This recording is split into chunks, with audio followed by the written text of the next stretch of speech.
A horror board game that you can play co-op, competitive, and even solo?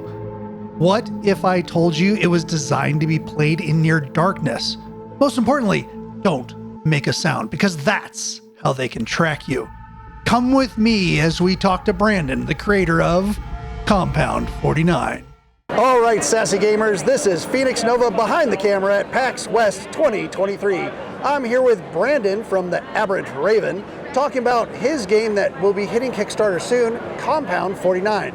Brandon, tell us a little bit about this game. What makes it special? Hi, thank you. So the game is very unique because we here at Aberrant Raven makes a very unique, immersive experience for our fans. As you can see, we have some lights here that actually will illuminate the board as you play with the game with the lights off. As well as sound is involved in the game. You can see here in the compound light, there's a big bass where there's a speaker that actually immerses the audience with music. On top of that, sound is a big thing, as players have to be quiet because as they talk to each other, the monsters of the compound will actually hear you. Okay, you had said that mechanic before when I was listening to you. How does that work? Is it just on their monster's turn they're going to move towards the person that most recently talked, or? So there's actually a gauge. You would notice here to the right there's a purple gauge that says echo, and for every time you speak, that echo will actually go up by 1. Or laugh. Or laugh, or fart. Yes, exactly right. Now, depending on how far you are away from the board, depending on the spaces, if you're, for example, 3 spaces away, that will raise an echo by 3. If you're 5 spaces away, it will raise an echo by 5, and so on and so forth. Very cool. You also said light plays a big deal in this. Not just lights illuminating, but how does that affect it mechanically? Every turn, there's a day that goes by. Every player will take their turn at the same time. At the end of the day is done. And if you end your turn outside of the light, your sanity goes down for each time you're outside of the light. Oh, geez, okay. So what's the goal of the game? So the goal varies depending on the chapter, and there's 50 chapters total. So it's very variant on the chapter. Unfortunately, I can't give you too much details. That would be spoilers. No worries. I see a bunch of tiles here. How does that play in? So you will actually start in the compound, where your players will start here in the compound that's fortified by 4 walls. And as you explore out the city, you will reveal tiles, which are the road tiles that expands out even further. Okay, so you'll actually build the map out further with tiles. Correct. You also got a bunch of really good miniatures. Yes. Are these also going to be included in the game? Yes, there are actually 60 miniatures total. This big one here is called a horror, and there's 15 of those. This little one is called a wisp, and there will be 20 of those. And then this bigger one right here is called a shadow, and then there will be 10 of those.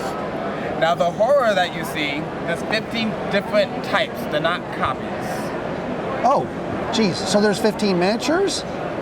15 of different types of these miniatures. Oh, gotcha. And then there's 60 total. Very cool. So what else can you tell us about the game? What makes it? What continues to make it different? Another thing that makes it different is a lot of games that are cooperative play make it so that sometimes somebody is kind of dictating what's going on.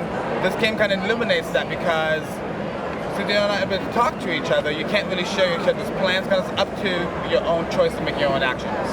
On top of that, if you don't even want to play cooperative, you can play versus and be competitive against each other. You can also play alone if you don't want to play with anybody else. So there's all different ways to play the game. Cool. What about the learning curve? So the learning curve is actually not that bad. Though the box is huge and it's really big and has all these components, we actually have 5 tutorials to actually ease you into the game. You kind of learn as you go. Okay, now this is odd, Brandon. There's actually a second level here. The bottom level is the compound. What's this top level? Yeah, so this top layer is actually the sanctuary. There are 4 unique boards that come into the game.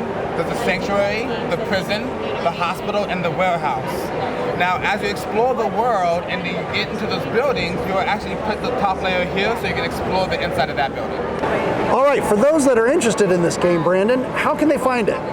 So, it is a horror game, so we've been launching our Kickstarter on Friday the 13th of October. Nice. You should definitely know that date, right? You can look for it by searching for Compound 49. You can look for it now, and if you hit notify, we will notify you the day of the launch of the Kickstarter. Very cool. Yes. So I heard there's something special if you back it the first day. There is. If you cut to the board here, you will see this symbol, and this is a little Easter egg for you guys out there. You'll see all these little symbols right here. It's a language that's been developed in the game that players can decipher as you play the game. If you launch it the day of the Kickstarter, you will get a special metal medallion of this sigil for you to take with you. Okay, Brandon, thank you very much for your time today. And enjoy the rest of your packs. Yes, thank you so much. Thank you for stopping by.